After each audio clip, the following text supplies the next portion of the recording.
day. Go through the cars. Don't jump from a Hurricane. I know you're making a lot of money with your crypto pump and dumps and shit. Don't go get a Senate.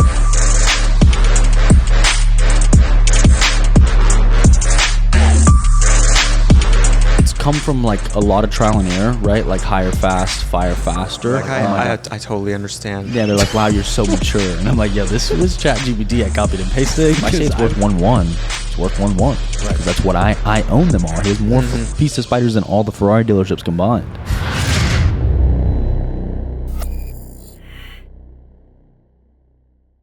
Time. Can I do our formal audio? You want to? Formal intro, is that fine? Go ahead. Ready? Yeah. Are we rolling? This is it? Well, cameras are rolling, so we can kind of segue. Start whenever you want. But yeah, we can start. I'm ready. Bro, guys, we are here with DAWSON GANT. We are sitting here in MPH Club in Miami. Huge shout out to Lee for letting us use the space. Welcome to the show, my man. Thanks for inviting me, guys. It's been planned for quite some time, so I've been excited. Yeah. We finally got to see the Sián. I don't know if I've seen a Sián in person. I didn't know. I had bought it before I saw it in person, which is pretty cool. Yeah. You bought it before you even checked it in. You just sent it. So it was a deal. I like deals. Walk us through the deal. What does it look like? When are we going to release this? Because I'm about to sell it, and I want to make sure that the guy that buys this car doesn't like, fuck, DAWSON got a great deal. when would you need us to release? We do Mondays. Okay, then we're good. Well, it's okay. We'll talk about it. So I got a really good deal. It failed to bring the money on Bring a Trailer, which now Bring a Trailer is not like what it used to be. I steal cars off Bring a Trailer pretty regularly.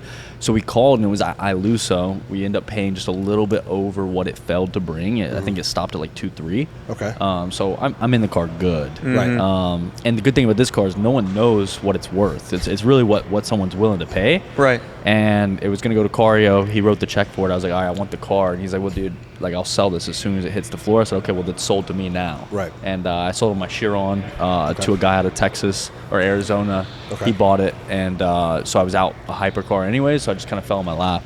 And it's done phenomenal, which we can get into further. Like, I didn't really post the Chiron.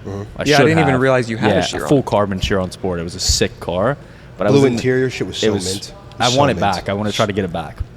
But I was in this like mental frame. I was like, I don't need to show my shit off. Like, people, if you know me, you know I have it. That's such a stupid thing. There's a way, and we were talking about this earlier, to authentically show what you have 100%. and have like a legitimacy check, you know, because like, you can't rent this car, right? And most people can't get finance for it, or a Bugatti. But yeah, I regret not posting that. But the Sián's done crazy things for us. People with money, they can't even buy it. Yeah. It's a demand-based thing with these fucking cars. You have to even have the opportunity to purchase it, let alone fucking finance and everything else in between. That's fucking maddening.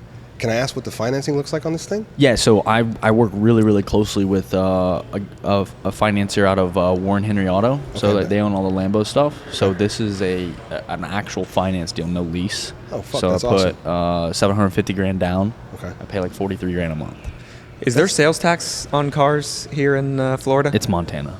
Oh, okay. Fucking fantastic. Yeah. Shout out. Yeah. I'm going to say this, and I think in retrospect it's going to sound pretty stupid, but that's not as crazy as I thought it was going to be. I think the monthly is what I wasn't expecting. The $750 down, that's $750 down. That's fucking maddening. Yeah. I thought the monthly, I thought it would be closer to like $100 a month. Yeah. That's fucking I maddening. carry like a $2.2 million note. Yeah, I guess it's not too crazy and shit like that. Right. That's fucking maddening. And you've barely driven it. Put 150 miles on it. Because the Chirons go for like 3 something, yeah? I paid 3 and I sold it for 3.4. Yeah. So like a lot of these people talking about Chiron payments being like 50, 60. 60 grand, yeah. That's why I was thinking. I was like, right. That makes more sense. So why'd you end up getting rid of the Chiron? So when everyone has the opportunity to buy a Bugatti, all these other cars don't cost anything to maintain. The Ferrari, I could piss away the oil change. It doesn't really matter, right? Bugatti is very, very different. Number one, it took a month. So I bought the car in October of last year. It had a free service, which was sick. It took a month because Bugatti has to like personally sign off to you to take your car back. They do like a test. Because I guess it's 200 mile an hour car. Right. You can kill yourself. Right. It's a liability thing for them too if they service it because they know you're going to push the car to those limits. Well, and it's really cool. So their ECU tunes on the fly. So like it goes with Bugatti and it will change how the car performs based on special delivery. We got an airdrop. We got an airdrop. Yeah, it's not sponsored by Alps, but so they have to just check it and whatever. It took a month. It was an $85,000 service. Fuck, dude. But it was insane. I went to it was at Broward Bugatti.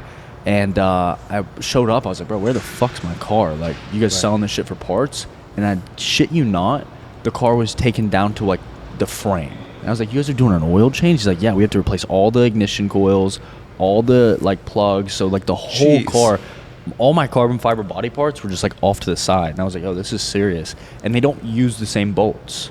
So 270 bolts, somebody's going to fact check me on that. Some amount of bolts, like they don't reuse They replace them. They're brand new from Bugatti. Has to be. Stupid. That's crazy. It's all Volkswagen parts. You know? Which is fucking absolutely mad. What's crazy is that the Veyron was even worse. Mm-hmm. They made it better for the Chiron because the Veyron was so bad. The Veyron had like 16 oil drain plugs. Yes. But, dude, that's So you had to fucking nuts. disassemble the whole like car and Bugatti won't sell you tires for the car. So like for a full set of tires, it's still like 25 grand. They're just Michelin. Right, It's right. regular shits. And the only one that it's an upcharge because they've etched BG on the side. So it's like, fuck that. I bought some HREs and I was like, I'm just going to buy regular Michelin tires. I'm not going 300 miles an hour. Right. Like, Yeah, it 100%. doesn't matter. it's crazy when you can get a nice set of insane wheels Yeah. and tires For half. for half of the cost of the tires. Yeah. But that's fucking disgusting. Yeah. I also don't think people realize the amount of fucking work it takes to do that much service on a car like that. Yeah. Just taking off carbon fiber body parts like that, like they have multiple guys dedicated to just doing that together. And I you have think to be people approved realize. through Bugatti too. 270 clips, I don't think they do. Yeah. One of your favorite, one of Joe's isms is I don't think people realize. I have a lot of Every time we're isms. talking Very about high something, I don't isms. think people realize Yeah. how much this costs, how much this Well, is, bro, what because that think about takes, it. blah, blah, blah. We live in a world now where like we're talking, like think about what we're talking about really. Hey, the Yeah. people listening here are smart folks. Give them some credit. You guys have not earned the credit from me. After the comment sections I've seen, you guys have not earned the credit from me at all, bro. Well, you're here now. Yeah. Where do we start? Yeah. It's a good story. So Break it down. I think that everyone like wants to sell you this terrible childhood. I had a pretty cool childhood. My dad was middle class. I worked at gas stations when I was growing up. So Sheetz gas station. I don't know. That's not a West Coast thing. You guys know Sheetz? No, bro, it's not a West Coast It's like thing. it started in Pennsylvania. It came Oh, down to bro. North Carolina. That's where the Alps come from, huh? No, this is a recent addiction. Oh, which we can really? Yeah, we're about to release one. So I was like, I gotta know what the people want. You know? Some market Yeah, research. yeah. So I've become addicted to nicotine over the last 2 weeks. Whatever it takes. Yeah, whatever it takes. Yeah. Well, the health gurus are trying to say it's good for you now. Oh yeah, I know. Well, if this was my brand, I'd be selling some I was- sponsor placement. I'm But it's not mine. So Not making fuck any, out. not making any claims here, but there's people out there that are making claims. Yeah, so I worked at a gas station. I got into real estate at 18. So in college, I met one of my boy's father, which me and my dad have always been into cars, right? But like we could afford like old Corvettes and shit, like not. Which is fantastic. Which is That- cool. yeah, And it was. fantastic. I learned manual on a 1993 Corvette. That's a tight gearbox. Yeah, and that's it's a fun my, gearbox. My fucking thigh was like throbbing, you know. But anyway, so like, I met a guy. His father was in real estate, and he had a Gallardo. And this is like 2017, 2018. Gallardos really weren't shit. Like, Right. It was cool to me. Well, yeah. So like 2017. And I was like, what do you do? And he's like, I own real estate. I was like, okay, that's what I need to go do. You know, you hear real estate's like Right. the way to make money. Obviously, it's not what I do today. We still invest a little bit, but it's not like my day to day. But I got a real estate license at 18. By the time I was like June, so my birthday's in January, I was making 30 grand a month. Just Huge. hustling. Like Yeah. I was showing 200-300 houses a month. Like Hell yeah. and- What and- area is this in? So I was in North Carolina, Greensboro, North Carolina. Bro, back then that's a sub-market, tremendously sub-market. Yeah, You're like moving that kind of $150,000, $200,000 price point. Right. But I had got really early on when Zillow was doing agent leads, right? So you could pay, and this was before anyone was doing it because all these old realtors don't believe in that shit. Right. I was paying like $200 for a verified buyer. I was living in a dorm room. I had no expenses. So Right. every time I'd make $5 grand, I'd give Zillow all my money and then make 25 grand. So Right. I learned how to market a little bit. I learned paid advertising, things like that. So yeah, we were doing like 30, 40 grand a month. And I was like, okay, but how are you really making money in real estate? You have to own it. You have to Correct. flip it. And I got really lucky with the timing of COVID and things like that. You know, pre-COVID, the market heated up, and then it even heated up more. So I was like buying like little rentals, you know, and I sold a lot of them during COVID. So, started in that. We started a wholesale company, which has now become very, very, very popular. Again, everybody's teaching on the wholesale real estate. So The course cycle has it's full cyclical. circle. Yeah. So we're back to the top cycle, guys. We're back to the first yeah. beginning. where we So started. did that, and then I was like, man, like this is very transactional. It's very tough to be in a business where if I don't get in my car and show 10 people who really less desirable people than I want to deal with. Buying $200,000 houses, just being, true now. And like, I showed this lady 40 houses, and then she told me, we went under contract, right? Pain in the ass to get this lady approved. My lender hated her. And she was like, I don't really like the energy of this house. I think I'm just going to rent for the next year. That's when I was like, fuck this. I'm not going to do real estate anymore. And I got into e-com. But again, I bought a bunch of rentals during COVID. And I bought a lot of land in Carolina Beach, which is Wilmington, North Carolina, on the water. And so I started e-com. I started selling stuff online. Kind of got that wave too of drop shipping when shit blew up on Walmart. I was making $150, $200 a month on a Walmart account. That's awesome. When you could drop ship, so there was no risk. I just had an Amex. I was running it up, and I got the opportunity to buy all this land in Carolina Beach, and that's where, because it takes money to make money, right? 100%. Like Steve, who's the Portnoy dude? Dave Portnoy. Yeah. He said like, I could take $1 million and turn it into $10 million in 7 days now, because I have the $1 million, right? And I really resound with that. So I was making the money. I bought all this land, and then COVID happened. And then the land that I was buying was now, because everybody wanted to, like, for North Carolina at least, the market, everyone was just moving to where they wanted to retire because they thought they were going to die. And they're like, well, fuck, if I have to live in a house for the rest of my life because COVID's a thing, I'm going to buy where I want to be. So the beach market blew up. I paid this lady $750,000 for, like, and Carolina Beach is like a little island, right? $750,000. I think I owned like 60% of the raw land in Carolina Beach, and it all like 5x'd overnight. So I made like $5 million in 1 year on land. Didn't touch it. Didn't build anything. You got no expenses, bro. Everything else between. That's a fucking sleeper So play. really good timing for me. And that's when drop shipping started to die down. So we started getting into what my main company. We did $250 million over the last 4 years. Ecom Authority. Hell yeah. Which was more wholesale, right? So kind of what the packs do. They do private label. We were buying from like Procter and Gamble. We crushed on the mask during COVID, things like that. And then now we're kind of just, I found that I really enjoy building and taking to market. That's what I like. The operational side, like we have an 85,000 square foot warehouse. I don't want to go there. I have no interest in talking to a bunch of wands about the forklift today. The headaches. I just don't want to do that the shit. Headaches. Yeah, so I like building offers. So we got fully subscribed on Ecom Authority. We just couldn't take on more clients, which was what my job was with my business partner. So then we spun up Offer Launch, which now we just raised our first fund. So we're a full VC company now. So we're buying businesses. That's awesome. Over the last, I don't know where Jake's at, a year and a half.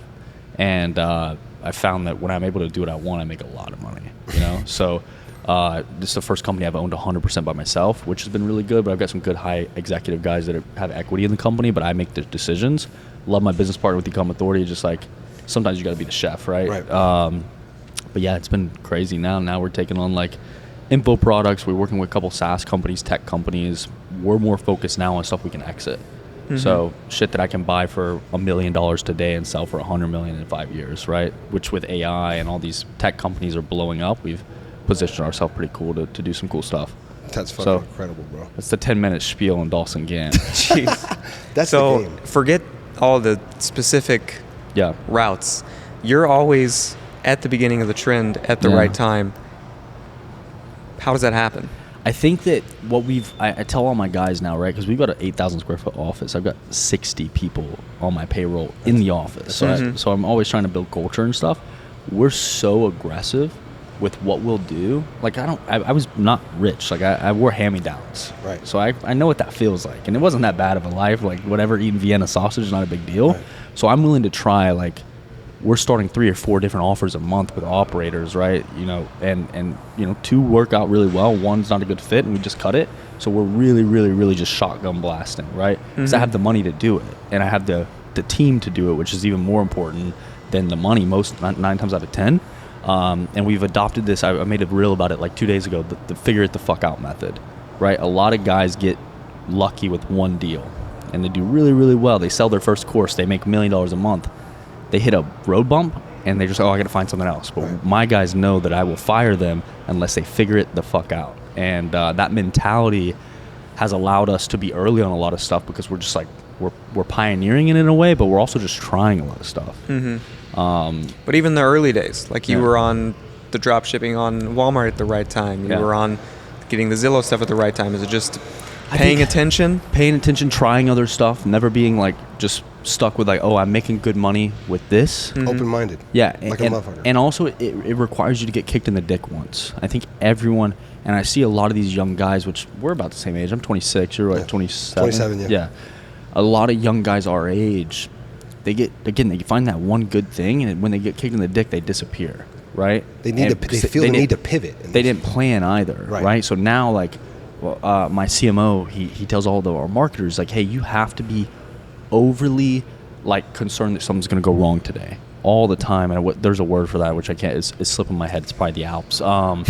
But like overly just like, scared that stuff's going to go wrong, because it is going to go wrong. You have to either fix it.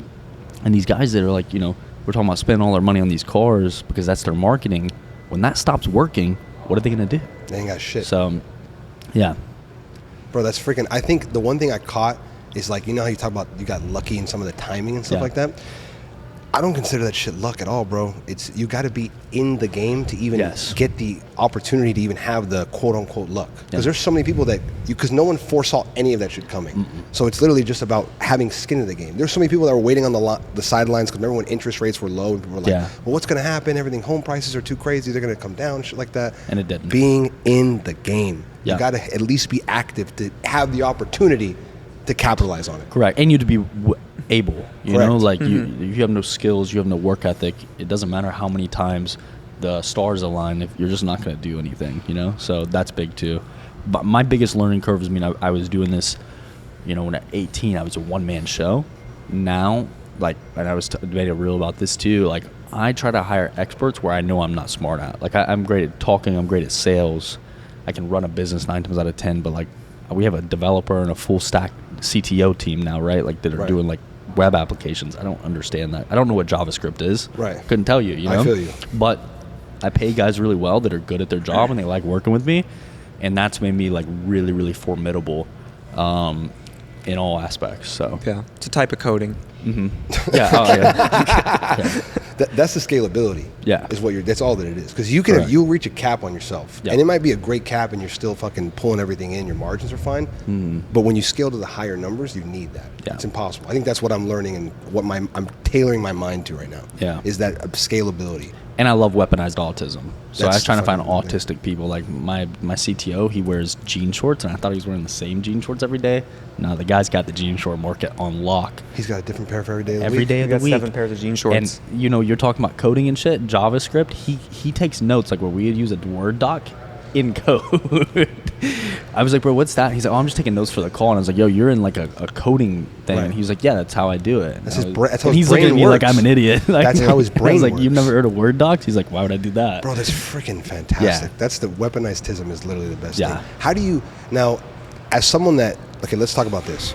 How do you find the type of people like that? And then on top of that, you put an offer, okay, I'm hiring. You get a wave of people in. What are you looking for specifically, those little traits? Because obviously when someone walks in with jean shorts like that and you're trying to hide them for that position, you look at them a little bit and you're like, what exactly we got going on here? Correct. But that is the person. How do you realize that is the person you need? I think it's come from like a lot of trial and error, right? Like hire fast, fire faster. And I look for really 3 things. One, I want you to be really good at something, right? Like you have to be an expert at something for me to want to hire you. But the second is the biggest thing. Like I will purposely, like new hires, like kick them in the dick a little bit, talk a little shit to them, give them worse leads than the other guys. Just I want to see how they act with their back up against the wall. And there's really 2 ways. One, guy quits and he's like, well, I just can't do this. Or there's the guy that's going to put in an extra 10 hours a week or 20 hours a week. Those are the guys I want, right? That are just going to work harder than anybody else. Maybe they lack, like for sales guys, right? Maybe they're not the best sales guy, but that's teachable. What you can't teach is work ethic. So, but it's also, about how you lead. And I'm the last guy at the office most days, and I'm typically the first guy there, except for a couple guys that get there like 6 a.m. So like they know I'm there and I'm putting in the work and I have all this nice shit. They should also put in the work because they want to get to where I'm at, right? So that and a big thing on extreme accountability. Like I get to talk about all the really cool things that I've done. It's because of my team, but when shit fails, it's my fault. And like I adopted that because that's how you can, I think, get a lot further along. If you just say, hey, like there's no other option, I've got to take the accountability. And my guys do that too. And we have a good leadership pool too. Can I ask you this? Yep. I think this is the biggest thing I think a lot of people want to hear, and then this is my own question too. Sure. What type of experience, because I know with what you're talking about, hiring so many people and giving a certain amount of people that level of trust and confidence that they have the ability to do this job, talk about the other side of that coin, the bad side. When you give someone that trust, how do you know that you're able to trust that person to agree and let your mind run? Yeah, so I've come to the full, like, realization that people are going to fuck you. Like, unfortunately, that's just the truth of the matter. People are selfish. They think that they can do what you can do, and and this is going to sound kind of arrogant, but there's just no other DAWSON GANT in the world. And like, if anyone that sees me in operating at a business level, I'm a very different person. You know, like I want to win, and we like competition a lot. Like I like to compete. So like, we'll make enemies in the marketplace. Like they don't even know we're enemies. I'm just like, yo, you see that guy? We're gonna crush him. You know. So like, I've had young guys come work for me, and they're like, oh, I'm gonna go start a sales team. They always come back, right? 100%. And then they don't have that opportunity to work with me anymore. But utilizing talent for as long as you can is the game, right? Like, I know that I've got a core guy, maybe 10 guys that will work for me until I die, because I put them in a position to. But the other 50, they're going to cycle in and out. But if you're always worried about them fucking you, you're not going to use them to their highest potential. And it's really like a game of, okay, you're going to fuck me at some point. I'm going to juice you. I'm going to get you to make me a lot of fucking money, because I know when you go to try to start your own thing, it's probably not going to work out because they're not willing to sacrifice. Right. They don't even realize the sacrifice that you did to put them in that place. Yes. The years and everything else. Well, we make it look easy, Like we started an offer last month, May. We've already done $250,000. So I make it look easy, but it's because I know what I'm doing. So like, a sales guy comes in, he says, "Oh, I could do that." No, you really can't. And then now you're going to make an enemy out of me. Right. And I'm going to, whatever market you start, I don't care if you're selling life insurance, I'm going to go create a better team. I'm going to show you who daddy is, Like, and that's fucked up, but like, I like that stuff, you know? It gets me off. Like, I don't care about the money. I've made enough money in life. I like to win. You sound like Kobe Bryant right now, you know that? Do I? You sound like the Mamba right now. Yeah, I have no helicopters. Yeah, but it is. You got to have that. Like, I had a guy in my office one night. He was like, "Yeah, I just want to like make enough money to get a nice house and like live." And I was like, "Dude, I don't care about any of that. Like, the cars doesn't matter to me. I want to win, and when I win in one area, I want to find the next thing that I can compete in." And we I always try to act a little stupider than what I am, so guys will like try to take advantage of me. Right. I like that. See, they can pull a fast one on you. Yeah. You're like, I'm waiting for you, bitch. Yeah. I'm waiting for your ass. So it's fun. Business is a game. It's all game theory. Game and a show. Yep. That's it. You want the $1 million question right now? Sure. You're slanging homes, making $30K a month, living in the middle of nowhere, North Carolina. Yeah. What the fuck are you driving? My first car that I bought for myself was an Audi S3. Was super sick, but then I bought a Scat Pack. Almost killed myself, like you did. Wilmington thing. That's a hard turn Some right North there. Carolina shit for sure, And then my first exotic was an Audi R8. And then I got a 570S. So that's North Carolina cars, and then really, once and again, timing, man. Like during COVID, I was buying cars every 2 weeks because the dealer that sold it to me would call me back and be like, "Yo, I can give you $20,000 more than what you paid for the car." Right now. And I was like, all right, take it. I don't care. I just want to drive a new car, you know? Mm-hmm. So I've had me and Jake did a recap video. I've had 60 exotic cars. That's awesome. 60? In 4 years, yeah. Wow. 5 years. 60. What have been your favorites? That's such a tough question because, like, okay, do I want to say Bugatti or Sián because they're the most expensive? No, not really. I've had your favorites. I've had which 8 you Urises, enjoyed. so I'll just go based on what I buy a lot of. 8 Urises, so Urus is up there for me. Ferrari is really good. I think that it's not as flashy as like an STO or anything like that, but I've had F8s. I've had 3 or 4 F8s. I've had 2 Pistas. The Pista Spire being the end all be all for me. I'm gonna keep this car. I paid it off, paid it cash. I was like, I just want this car forever. You like it like that? I love it, bro. It makes me feel like a way better driver, and so I race a little bit. I'm in Super Trofeo Lambo, so I race like 5-6 races a year. That's awesome. And that car wants to kill you. This car, I feel like I could drift it with one finger. It's an amazing car. So this is definitely one of my favorites. I've had some 765s that are really good drivers' cars. Every Porsche I've had, I've really enjoyed too. I think like a $250,000 budget, 488 all day. Really? Yeah, I love it. There's such, you need an exhaust on it, huh? Yeah, exhaust, straight pipe it, wheels. It's 800 horsepower. And you can literally peel out of a turn, spin it, and just wherever you're looking, it goes. It makes you way more confident as a driver. See, the biggest thing with that, bro, is like, so with the 8, I think that car is a dialed weapon. Yes. This car is a dialed weapon. All right. So then you're talking about Ferrari being like these precision beasts like that, bro. My experience with the 812, obviously different It's monster. very different. Yeah. It's not like that. No matter, it's not I know exactly where I'm going to put it. It's a hold on. Yeah, it's going to put you where you want, and you have to react and everything else in between. Yeah. I think that's just the setup structure. It being front mid-engine versus everything else. It's a heavy, high torque vehicle. It's ridiculous. And I was looking at your video. I don't know if you're going to show anybody that, but like the issue with the 812 is there's no weight in the back, so wherever it points, it's going, and then it's going to correct really hard. So that's why you came right and then went far left, and yeah, you're going to kill yourself. Bro, I totaled a Senna on that same road. Really? Yeah, my Senna. We have a video of that. Yeah, bro, and it's what it is, and I think don't people understand, bro. It's, there we go again, my tism. But I saved that fucking thing. You drove the fuck out of that car. I'm like driver skill on 11 out of 10, bro. As soon as I felt it, I knew not to brake too hard, not to let off the gas too much, just enough to correct it. And then driver skill, baby. When I felt the swing too much, I said, okay, well now I'm going 80 to the left. I only have one option to save this thing, and I have to hook it. And when I swung it, it hooked, and we ripped. Yeah. Music down, boys pull up next to me. You're like, I'm going 40 miles an hour on the freeway. I'm like, I'll see you boys at home. I'm not doing this anymore. That shit was terrifying, bro. It is. Yeah. And I'd never been into a car accident until I totaled my Senna. It's a very humbling thing. That was your first car accident? Yeah. That is the craziest first car accident. State Farm dropped me. They called me. They paid out 1.6. I paid 1.2 for the car, but the market went up. Bro, same thing happened with with our boy Ed Mondi. Have you seen his clip? Yeah. Our boy Ed did the same thing. And they said, we're going to pay this out, but you'll never be insured by us again, which was kind of a pain in the ass when I was like, I bought a Bugatti like a month later because I was like, fuck, I'm going to get a big check. I'm just throwing it into a Bugatti. But it's a very humbling. I've never been to a car. Well, I've wrecked some race cars. I have smashed up a couple race cars, but like that's expected, right? Right. Yeah, it's humbling. I can fucking imagine. My biggest thing, bro, is what I don't understand. Also, remember, guys, we're at MPH Club, so it's Memorial Day weekend. They're moving whips, stuff like that, so we're not gonna mind it. Can you guess what car that is by the sound? Yeah. If you're able to hear it. Well, I know what it is. Yeah, I know. But I saw it too. It's not fair. No shit. Yeah. 3, 2, 1, Huracan Spider. Yeah. I mean, we're also at It's MPH black, Club in Miami, so what else would it be other than a Huracan Spider? They actually have some cool stuff here. Haven't rented a car in a very long time. I do like you. I'll ship my cars out because I want to drive my shit. But they have some cool stuff here. It's a really cool facility too. Best feeling I've had.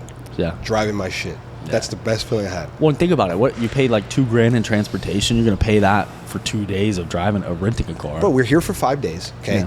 It's gonna be 22. It was 2,000 on the way here, and then I think I actually know the transport guy is gonna hook me up. I'm gonna do 1,800 back home. Yeah, you're $4,000 in, bro. And so for 5 days here, what is that? A fucking 720S Spider? Maybe if I'm lucky, or barely a Urus type thing. No, I got my fucking tuned, straight piped 812 and the branding. Yeah. Dawson Gang, man, you get me on a whole other level. But again, people go, all right, is it really worth it? Because now I'm putting at risk transporting my car. Okay, you got to have connects and have the safety because we've talked about how crazy. Stolen a lot, bro. We've heard some crazy fucking stories and stuff like that, and all it comes down to is doing your due diligence. Yeah, which enough people don't do. Which I think it gets to a point where like people are like, oh, just like it's gonna happen. No, bro, you got to vet people. You got to see exactly what's going on. Have a trusted carrier. Everything else in between. But now that I'm here with my whip, it's a different feeling. And I'm also living a childhood dream of mine and everything else. 100%. Yeah. Like we're gonna do some driving hopefully after this and shit like that. It's gonna be lit. Yeah. What does driving that feel like? Everybody says this in the comments. It is truly an Aventador SVJ with a tuxedo on. Is it? We make jokes. But you got hybrid in there, yeah? Yeah, it's a little better, but it's still fucking Aventador. Really? Yeah, I bought it because again, it was a good deal, and it is done. I mean, the amount of money it's made me is paid it 30 times over, so it's worth it. But like, it's not that good to drive. I would take the Pista all day. Like you said, you could only have one car. I'm taking one of those. Really? So, really? Yeah. One car, the Pista Spider. Yeah, 100%. Sports car, Pista Spider. Yeah. I don't know how I feel about that, bro. So why do you like the Pista Spider so much? It is like just it's not that 10 out of 10 girl dime piece girl that's got a fucking attitude problem. It's the good 8 out of 10 that cooks you all your meals, tells you you're handsome all the time. Wifey. Sucks a mean dick. You know what I'm saying? Wifey type. Yeah, that's what it is. And it's reliable, and I think they're gonna go up. I think that's $2 million car. I mean, have you seen the 458 Apertas? Yeah. They're $2 million. The 458 Aperta will be the Grail Ferrari. Correct. Yeah. Yeah. So I personally think after the 488 and the 812, Ferrari's fallen off really bad. Cliffside. I've had Puro, I had a 296, I had an SF90, and I've all like maybe month-long cars, and I'm like, get this out of here. Yeah, you had a Purosangue? Yeah. So how was that? Piece of shit. Really? Yeah, it drove like shit.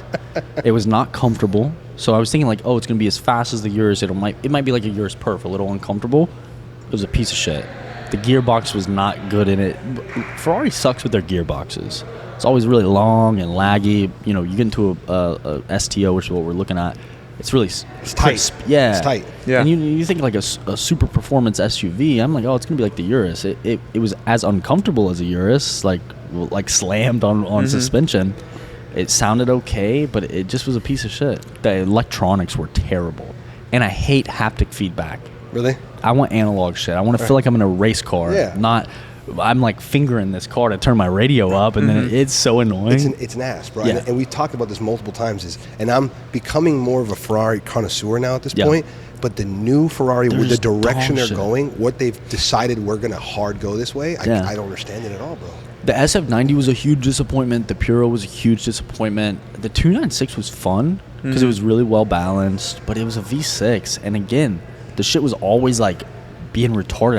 I had to learn how to like reboot it like an old Xbox, like press the brake 5 times, throw my key in the grass. Like, bro, I don't want to deal with that shit. This car starts. Yeah. And I can by the time I get out of my parking garage 3 floors down, I can roast the tires to the stop sign and it's going to be fine. It can be abused. The 296 would just break. I know it's a different story, but you got people who've been doing hybrids forever. No problems. You go buy a Toyota RAV4 hybrid, you're chilling. No problems at all. Jump in a Ferrari hybrid, Lambo hybrid, McLaren hybrid. They all suck. They all have so many problems. Yeah. Bricked after 5 days. Huh? It's the performance pushing that just causes all those issues. Sure, but I mean, like, these are performance cars. They're all performance cars. Right, but I'm saying like not the hybrid, but the comment when you're pushing the hybrid system to the limits mixed with that, I think that's where a lot of the problems there's just so much electronics. Bro. There used to be no computers in cars, and they ran great. You could go fucking change the gas to air ratio or whatever with your fucking finger in an old Mustang. You know what I'm saying? Crazy shit, huh? This now you have to have like a computer to read it. It's got to tell you what's going on. But even some of the, because we're all good friends with Matt from HD Tuning, bro. He talks about it. The fucking some of these ECUs on some of the cars that you think are relatively new, bro. They're fucking tractor ECUs from back in the day. Lambo's terrible about that. They're fucking 90s technology, but people think they're driving the most advanced thing.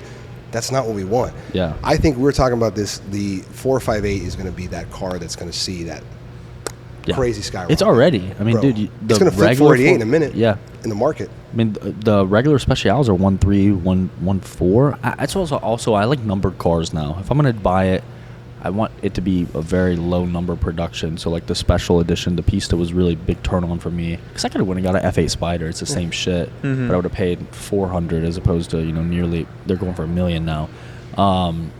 But yeah, I like numbered shit. I want stuff that is going to appreciate. Right. Because you're at that point in your car buying journey where you have the ability to buy those fucking one-offs like that. It's the same thing you're talking about with the business and everything else in between. Yeah. You have the opportunity. You're in that market. Yeah. Not everybody can just, when they're scaling up, try to make those decisions and do that whole type of shit. It's almost like it's just a business at the end of the day, bro. Yeah. Except this one, you're going to push to the fucking limits, and then this shit's going to fucking do everything else in between. But then it, like, I'll sell that, and I may get paid $100,000 a year to drive that. You know what I'm saying? Like, they go to $1.2 million, $1.3 million. I keep it for 5 years. I've made money. So I'm a Jew. I want my money to grow. That's how you have to be, bro. Yeah, but I fucked off a lot of money, and I regretted it. That was like 21, 22-year-old Dawson. I was like an asshole. You got to go through that. And then you realize, okay, this is all this shit. And you got to get kicked in the dick once. That's what I was saying earlier. Like, you got to lose it all once to be like, oh, maybe like next time I'll make more investments than have. I had like 14 cars at one time. Jesus. Yeah, and I've got 6 now, which is still, I think, a lot, but 14 cars. It's fucking maddening. It was just shit was going to the shop all the time to get I would buy it, and it would get exhaust and wheels and all this cool stuff, and then I'd be, all right, I'm done with it, sell it, and lose $20,000, $30,000. It was stupid. That's the hard part. If you're running that many cars and you're modding them all out, you're just spending a fuck ton of money for no reason. Because the next guy doesn't really like your wheels you bought for it. Right. Dude, it's come to a point where like these cars stock, and this is going to sound disgusting, like it's not enough. Yeah. I can't believe I'm even saying that. All these cars stock is not enough. This thing Dyson's vacuum, I want exhaust so bad. I've already ordered it. So like, wheels, exhaust is as much as I'll do. But I was doing twin turbo cars. Like, I spent I had a 1,500 horsepower Huracan 610-4. Blew the trans, is 90 grand, like shit like that. It ruins the taste. So like, oh fuck, I don't want to do this again. You said you were a Corvette guy, old school Corvette. You done any crazy American builds? I built my dad a 69 Nova. Fuck yeah. We put a new ZL1 drivetrain in it, Camaro. Not fucking bad. And it's baby. sick. Yeah, he drives that it's great. I just got a warehouse, so like 3,000 square foot. I was telling you guys that earlier. I want to buy stuff that's like more nostalgic for me. You said you put a drivetrain in that thing? Yeah. What motor does it have in it? The LT4? The ZL1, whatever. The LT4? Yeah, with the supercharger. Fuck yeah, it's a dude. bitch. Okay, yeah. that's fucking awesome. On a Nova, bro, I can only imagine how that fucking car feels. Just squats and he's gonna kill himself in it, but whatever.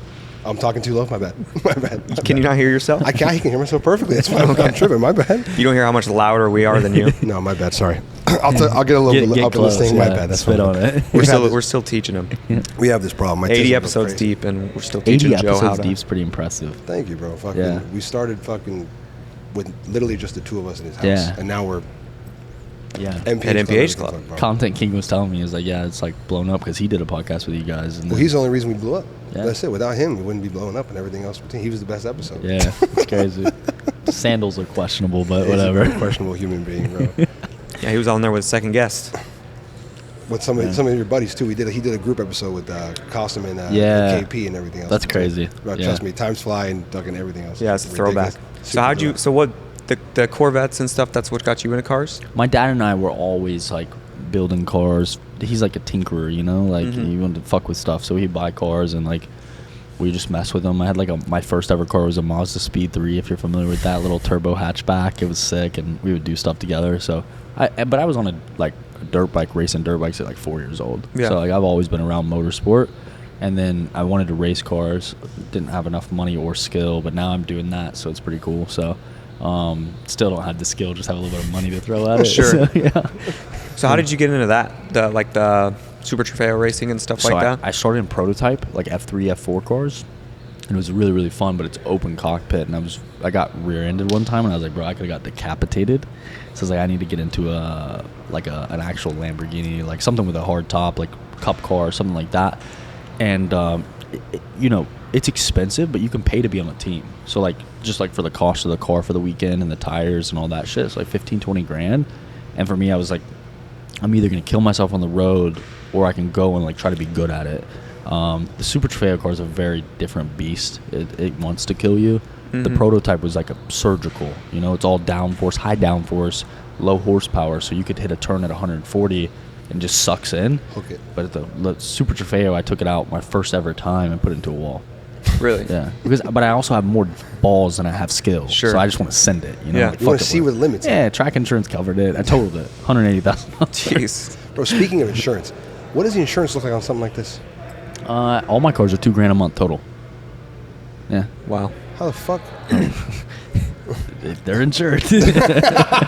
Not by State Farm. Not but by they're State Farm. insured. I hope State Farm gives me another shot. I really liked our relationship, but they got paid. $1.6 million payouts a lot. For sure. A lot of money. Well, because it gets to a point, bro, where like they know what they're insuring. Yeah. They know the risk, bro. Yeah. But they do it and they try to mitigate the best as possible. But bro, Yeah. at the end of the day, you're renting or you're insuring send out to a younger kid, bro. Like, Yeah. what do you think's gonna happen? Right. I'm not saying in that sense either, but I'm But just yeah, fucking, no, I mean it's risk, But I paid them for 8 years before I ever fucked something up. So like, it's also the way that they have the dynamic. But even when someone hits you, they're not going to have enough coverage to cover you. no, most of them can't. You can juice them. Yeah. depending on the Policy obviously, limits and policy limits, the state you're in depends fucking tremendously everything else in between. Because that's kind of what I'm thinking too. Because like the way people don't know the way it works, like when the total loss settlement, it's a settlement figure. Yeah. You're based off of market value. yeah, I just sue State Farm. That's why they dropped me because If- they only give me 900, and I was like, I want 1.6. Exactly. So Yeah. if they now granted every state has different laws, it's kind of Yeah. open ended. If they were able to structure policies where at the total loss end of it, you had a cap in terms of Yeah. they know their risk. So even They though would- you bought yeah. at a certain point, okay, we'll guarantee you what you purchased. Yeah. There's no market. They could probably mitigate the risk and they would insure more cars like this. Yeah. But that's just not the way it works. So they get open ended. Yeah, and like if someone hits me, their policy cap's 300, then State Farm has to pick up the rest. Like I'm insured either way, right? So that's what would happen. But that's why like I don't really like driving. It was sketchy to drive this car here. I'm like, fuck, man. Like Bro, it's like rush hour traffic. Yeah. Florida's a no fault state either, Yeah. which is maddening to me. Yeah. Bro. So And everyone starts doing this when they see you, and then they're like, yeah, exactly. bro, I can't imagine that. Can you imagine? So no fault. Everybody knows no fault state is pretty much where we live in California. You have to have minimum liability insurance. Yes. So when you get pulled over, they go like, let me see your license and your insurance and everything in between. Here in Florida, that's not law. You don't have to have minimum liability. No. So you have people, which a vast majority of people, you have a couple buckets. You got no insurance. No. So you yourself have to take on the I need a beefy policy. You're driving this thing and you get ticked by somebody with no insurance. Yeah. Could you imagine that shit, bro? It sucks. Yeah. That's the fucking wildest thing to me. My assistant drives. I really don't drive because Miami's traffic and shit. So I have an assistant, and we had a Range Rover before we got the Escalade V. And I was at the bank getting some cash out to buy a watch, and a guy backed into him, and I was like, "Fuck, man!" Like, he didn't have insurance, so I was like, I can either call and get my insurance, or I just ended up paying for the door on my own because it was like $2,000. It was worth not losing the policy on the car, Because like, yeah, I'm having to be a little tricky with how I insure cars at the moment. Because it's kind of just a situation, and that's kind of what I was thinking too. Because if you have something like that happen to you in this type of state, they can't put you they can't nick you for that. Yeah, they can't. Yeah, no, the center was for sure my fault. So that's a different situation. That's how they I was at fault. But had I not been at fault, I would probably not got dropped. But nothing in between. Yeah, that's fucking insanity, bro. Yeah, it's still just tough, and it's like you're in your position. Like you say, you take a little damage here. Yeah, it's better to just cover it yourself than risk getting risk getting dropped and everything. Shit like this. But how do you even? We were kind of talking about this earlier. How do you really put? Like, how do you calculate depreciation, bad Carfax, and market for a car like that? Yeah. How do you do that? Really? Well, if someone wants it, they want it. There's 3 for sale right now, and arguably I have the best spec that are on the market. There's a white one that Cario has. Of course. Holman Motorcars has a disgustingly like burnt orange one for 3.5. Okay. Cario wants 3.9 for his, and mine's online for like in the mid-3s. What mileage are the other two? 500, 600. So I can drive it. So you got low miles on yours, then? Yeah. Relatively low the white one has 171 miles, so. And how long you had it, you said? 3 months. 3 months? Yeah. Think about that. Driving 100, you said how many? You put 100 150, miles? 150 miles in 3 months on a car like that. Yeah. And that's like, you've driven it. Yeah, because Miami's, everything's 5 miles away, So. How do you decide, you're like, all right, I'm gonna drive this one? Dude, I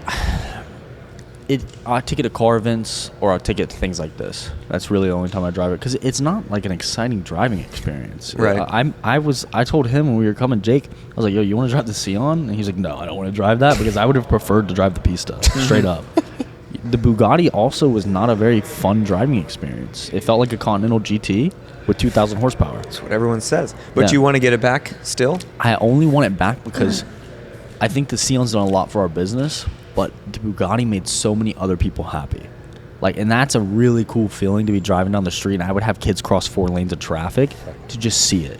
And I like kids sit in my car. My German Shepherd's ridden in every single one of my cars. I have a picture of him in every single one of my cars. So, it was just cool. I'd be riding around with my German Shepherd. Kids would love it. So that was cool. So what about Pagani? We're trying to work a deal on a Wyra BC right now. Hell yeah. So if I sell this, I'll get that. Yeah. But they're all again, Pista drives better, I think. Yeah. You get to a point where at the end of the day, we're talking about cars. Yeah. They're cars. Yeah. The monetary side of it is what it is, but at the end of the day, they're fucking cars. Exactly. And you get tired of them and everything else between, and it sucks. The ladder climbing and everything else between, I'm sorry to tell you, you get tired of the shit, you want more, and everything else between. You get to a point where... I tell a lot of younger guys that'll hit me up because they know I buy a lot of hypercars. I'm like, yo, just wait. Wait a little bit longer. Buy the mid-tier, get an SV, get an SVJ. Go through the cars. Don't jump from a Herc. I know you're making a lot of money with your crypto pump and dumps and shit. Don't go get a Senna, because then it's like, okay, what next? Right. And my boy Alex, the Forex guy, he had 2 bugs. He's like, yo, I got to go buy a plane to fill something. Bro, he went and bought a jet. Yes, bro. And then it starts to become a very expensive game. He talks about that now, where he's like, bro, what do I do now? Yeah. Like, he's out here just customing his jet now. It's fucking like, what is there left to do at this fucking point? Bro, now you got to buy compounds and build out structures and everything else in between, and buy islands and shit like that. Yeah, 100%. That's why I think the numbered cars are a little bit cooler, because at least there's some sort of heritage or feeling behind that, right? I'm excited. I want a 918 too. That's on my list. You got to just enjoy actually driving the car. Yeah. If you're not there's a lot of people that make money, and I don't know how Alex is, but there's a lot of people that make money. They're not really car people. They don't really like cars. It's just, hey, I have money. They start buying cars for marketing purposes and stuff like that. So it's sick to have the car, but it's at the end of the day, it's not what they enjoy. I just want to take a sick car up the canyon road and rip it. Yeah, 100%. Alex is cool. I like him a lot. I think he's one of the few guys that is actually a car guy. Like, he has drift cars and, you know, he knows what a Gretty turbo is, shit like that. You know, you talk to a lot of these kids, they're like, what? There was some kid in Miami.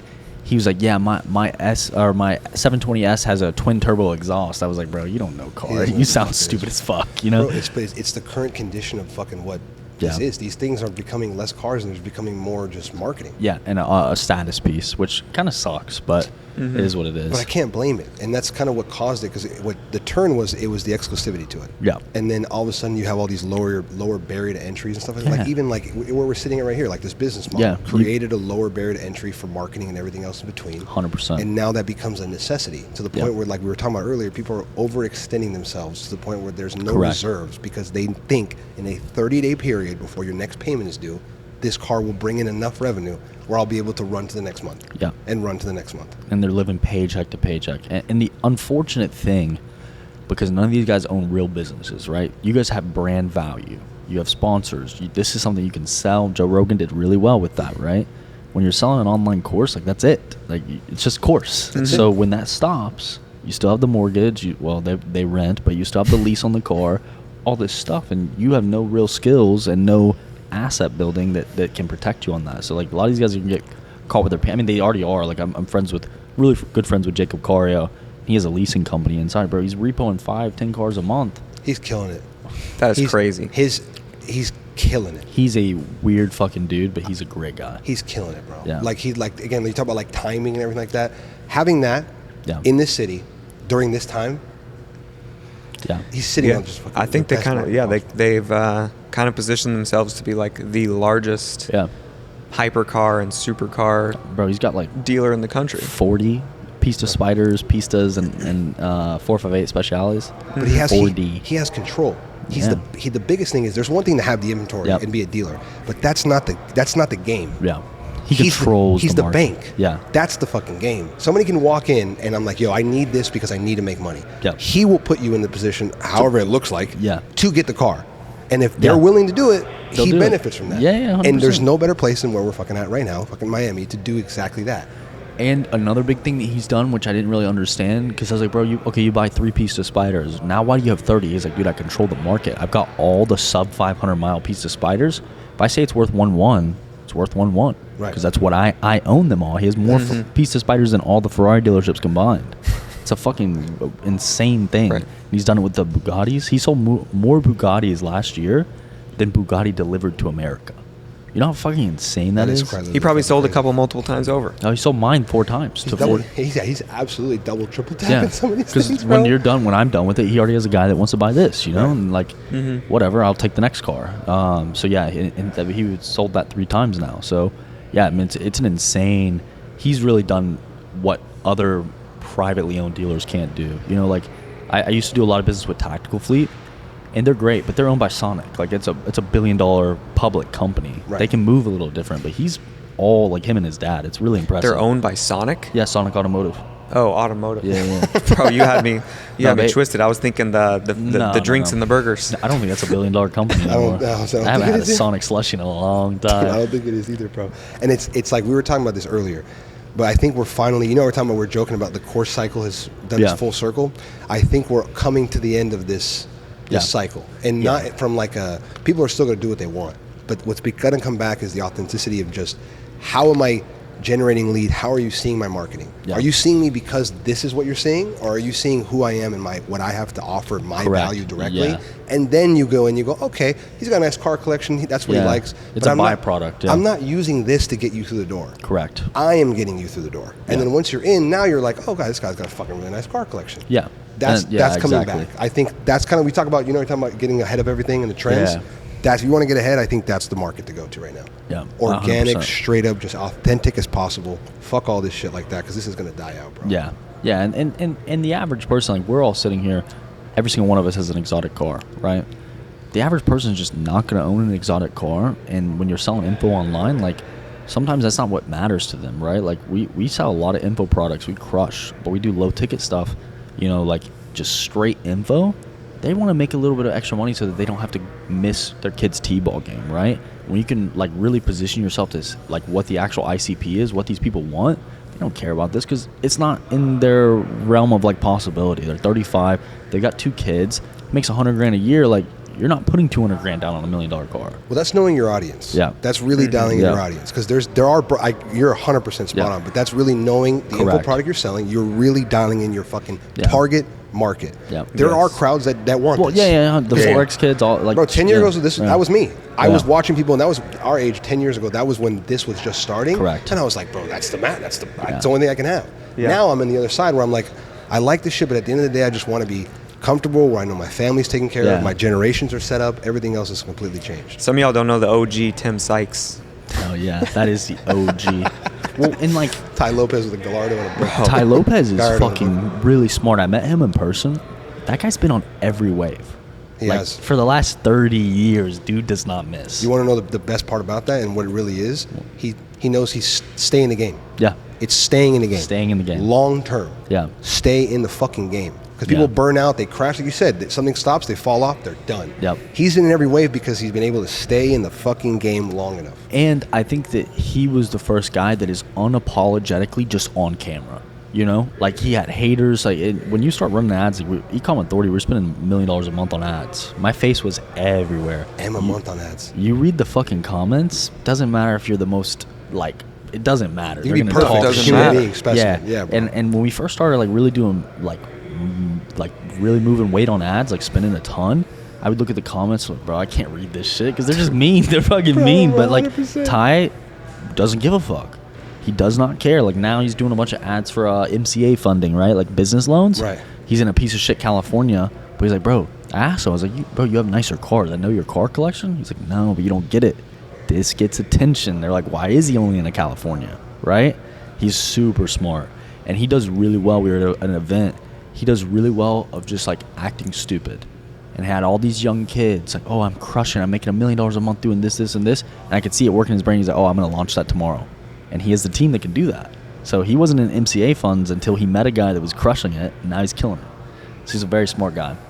A lot of respect for him. That's fucking awesome. I saw an interview where he talks about how he built like an AI to help him. Yeah. And he's like, I've literally had 4-hour conversations with an AI before. Like, I was like, ask me every question that you need to know for me to tell you my life where you can be me.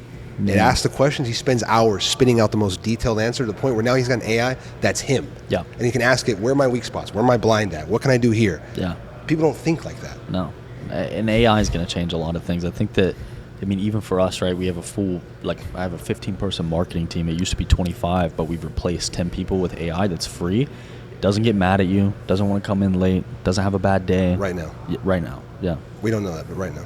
What do you mean? Like right now, it doesn't get mad at you. It doesn't. Oh yeah, we could be, but we're advancing as a race so quickly. Like as a humans, we could be fucked. We could be AI slay, and I could see it happening. Like I don't know if you guys keep up with that. Well, there's a million movies about this, so they've been predicting this forever. Keep up with what? The whole purpose of Terminator. I have again weaponized autism. A kid that's just strictly on AI. We're releasing an AI mental health app, right? So we just got raised funds for it. It's pretty cool. He watches all these keynotes, like Gemini. Gemini is Google's AI. It has access to everything. It can like crawl through your emails. It can crawl through your Google Drive, which is really cool when you need to get reports out faster. But no one's thinking about the potential scariness that like, it knows everything about you. It knows your subscriptions. It knows the intimate conversations you had on Google, phone, right? Google Voice. Your passwords. Your financials if you run like P&Ls on Google Sheets. Yeah, your budget. Exactly. It knows your credit card number, your bank information. It's all tied to an email. It's all tied to a Gmail probably. It's got it all. Very scary. I think that, we're always trying to find the next wave. Security against AI is going to be huge. Yeah. That's fucking genius. Yeah. OnlyFans agencies now are deep faking women. Right? Like deep fakes are huge. Like all these things that are happening, it's going to be like, hey, how do I make sure that this wasn't AI? It's like, Agent, there's a couple other companies that do this. Like I could take your last 80 podcast and I can maybe not get your facial inflections because you have to like record a video for it. But I could clone your voice. Easily. And now you're saying a racial slur online and I'm saying, hey, I'm going to release this unless you give me $1 million. Yeah, blackmail type shit, bro. Yeah, it's fucked up. You see like made up clips of Joe Rogan all the time. Yeah. saying some out-of-pocket shit, catches me for 2 seconds. I'm like, what is he talking about? I'm retarded. And AI is not good enough yet to where it's mass adopted, but people think it's real. Like the 80% of America is like, oh yeah, that's really Joe Rogan saying. Like the 80%. I call them the 99%. Right? I saw a clip. It was literally from Impulsive, and they were talking about how crazy AI has gotten. They're like, I saw this clip online, and of this podcast, and I was like, oh, this is like, I thought it was this one thing, but it was literally just all AI. Yeah. And then then they were talking about the AI some. The crazy thing is the clip of Impulsive talking about the AI clip was itself AI. So it was like a AI inception. Yeah, we launched an offer internally. It was wild. I have autism. What you just said. I was like figuring out what you were just saying. Yeah. Yeah. It took a second. All of a sudden, you're like looking at it and you go, wait, this whole thing is AI. Them talking about AI is AI in AI. Yeah. What would you say right now? Anybody that's got a business they want to scale. Yeah. What is the number one AI tool you're using for scalability? Agentic AI. So making AI agents to do shit for you. So we launched. You said agentic AI. Agentic AI. Is that like what is that website? No, app? that's like the. That's style. a term for it. Got it. So, for example, like we just launched an info product that it's me, just teaching people how to like prompt ChatGPT. $7. We're doing $450,000 a month on it. Profit. But we're upselling agentic AI for like blue collar businesses, things like that. Your landscaper who can't develop a website used to cost him $5,000. Now he can, for $20 a month, have a website built by AI that's better than any graphic designer. Your bookkeeping, your customer support, sales can almost be done with AI now. So that. How are you building that out though? Like in terms of what funnel of AI are you using to build those out? We're building some of that stuff in-house with our developers, right? But there's brands out there that will do it. Jim and I just fucked everybody. Like I thought that was gonna be my $1 billion play, like going to all these blue collar businesses saying, hey, what do you pay for your bookkeeper? $60,000 a year? Okay, give me $2,000 a month. I can plug and play this across 1,000 businesses. Right. Jim and I just created their own agentic AI that you just say, hey, I need to build an agent to do this for my business or for my whatever, my personal life. Boom, it does it. So that's the other thing too, is like everyone that's building these AI companies, it's a race till one of these big companies just says that we're going to do that. Yeah. ChatGPT does it. Like ChatGPT wouldn't save your information. We're like, oh, we'll build an AI that can build memory. No, they did it a week later. And they're moving so fast. Like Google is paying their AI developers a salary, even if they're not working for them right now, to retain them so they can build bigger shit. It's just, I mean, it's exactly what Apple used to do, or still does. Yeah. It's like you create an app. Oh, great! I'm making so much money from this app. Now it's just standard Apple equipment. Yeah. Yeah. Fantastic. Yeah. So you get fucked. Yeah. I think that's becoming a little problem that, again, you got to be that level in the game to really have this problem. Yeah. But the speed at which everybody can do something, yeah, you have to be so ahead of the curve to be able to capture that, because of the fact back in the day it took so much more time to build anything. Yeah. Now, because of AI and just how advanced we are, things from great scale can be done like this. Yeah. And even if you are ahead of the curve, you can get fucking lapped real fucking fast. Well, it's about finding, like, for us, we're thinking like, hey, you have to find a niche that like ChatGPT doesn't want to touch right now. It's not on their radar, so you can go make a couple $100 million and sell it to them. Mm-hmm. But if it's too big of a deal, they're going to do it. And if it's too small, the consumers aren't going to buy it. So, and like, literally, like, we've had stuff that we're about to launch and we're like, fuck, well, ChatGPT just made it because they have the resources. Like A16Z, the private equity company, Paradigm, bro, they're spending hundreds and hundreds of $1 million a quarter finding companies and then just packaging them up and selling them to the bigger companies. Dude, I just can't wait for the like podcast clip makers to not be complete ass. Yeah, they're not good yet. They still suck. They're getting better. They still suck. But the even just to like edit the full episode, there's like 3 different AI steps. In doing everything we need to do, even to like cut different camera angles, it's insane. Which it should be faster than it is. It takes like 20 minutes to cut all the angles, but you just plug it in, enter. It cuts to whoever's talking, and usually someone would have to go through, and that's like 10 hours of doing it. And so you cut down time, and you don't need to hire as many people. So like these people that are doing like the monotonous bullshit jobs, they're gonna be the ones that are fucked. Like, I'm not ever worried about AI being able to do what I'm able to do, but I'm looking at all my employees like, fuck, I could cut you out. Replace you like that. AI can't be Supercar Connection. Hell no, it can't, baby. Yeah, so I'm saying like brand and emotional, like value is where you're like AI's just not going to be able to do that, right? But I mean, they're trying. Yeah, for sure. Let's talk about a crazy concept that I'm going to sound pretty stupid saying right now, but it's fun to talk about this type of shit. AI capabilities of replacing the workforce is literally so prominent in the next couple of years. Yep. What is that going to do to the economy when tons of people are laid off and there's no replaceability for them because there's no need for them? I think that the rich are going to get extremely richer, which it always Now we're going to become a third world country, but just the gap. Yeah, and it's already tremendous, right? Disgusting. I think that you probably introduce some sort, and again, I'm not a political genius here, but I think you introduce some sort of universal income, and then you have like the movie of like all these people that are just super fat, they roll around drinking their big gulps, and they have nothing to do in life, or the ultimate consumer, or AI fucks us, and like we're all slaves. Bro, but it comes to that point. Yeah, one of the two. Think about what we're talking about here, bro. Like, it's either literally like the both. In my opinion, both of those is the end of time. Yeah, and not the end of time per se the other way, but just like the society and the dynamic we live with, it's not coming to an end, but like. Think about what we're fucking talking about right now, bro. Yeah, it's scary. It's maddening, but it's prominent and it's it's reality. But everyone's using the positive side of the game right now. Yeah, there's a whole dark side to all this shit that no one's talking about, bro. Yeah, like we're pretty big in Web3 crypto shit, and there's some like really really scary hackers that we deal with on a pretty regular basis. Just like that's what they do for fun.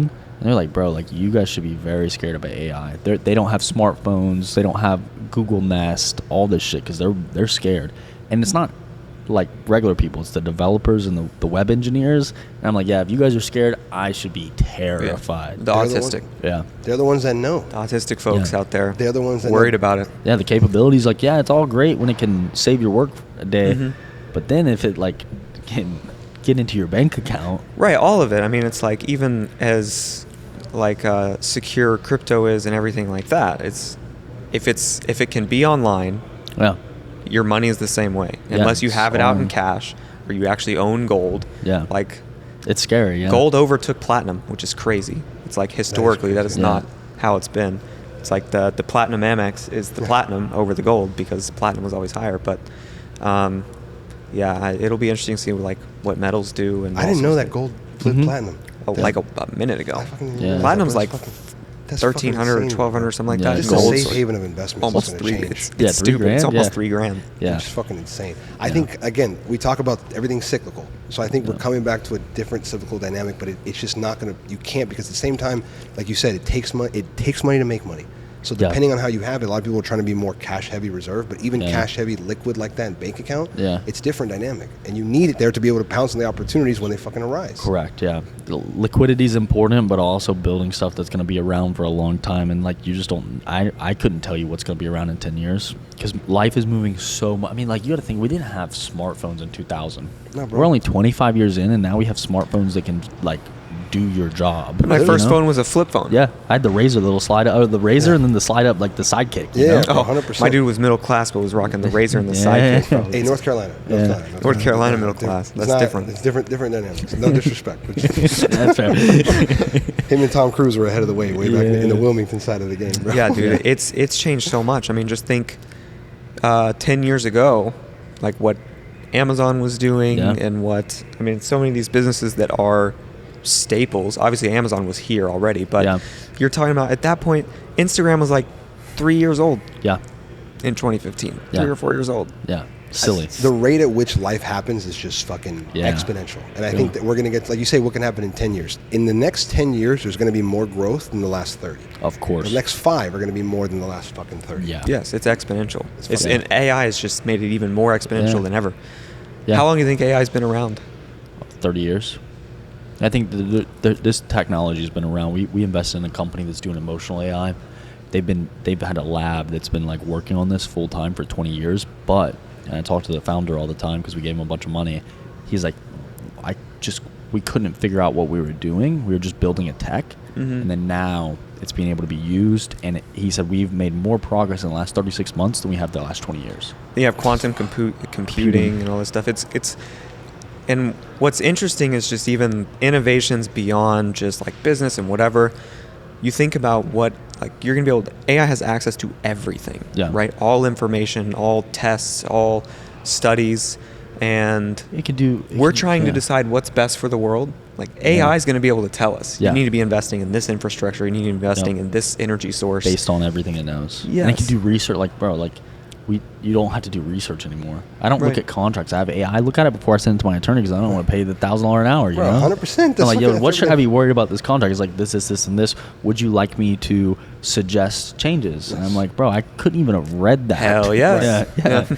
Please and thank you. Please and fucking thank you. It's crazy. Now, at what point does it become a thing where, like, I'm trying to think how to describe it? Because right now, because I'm kind of the autistic where I'm slow to the game, the curve and stuff like that, understanding the technology side of it.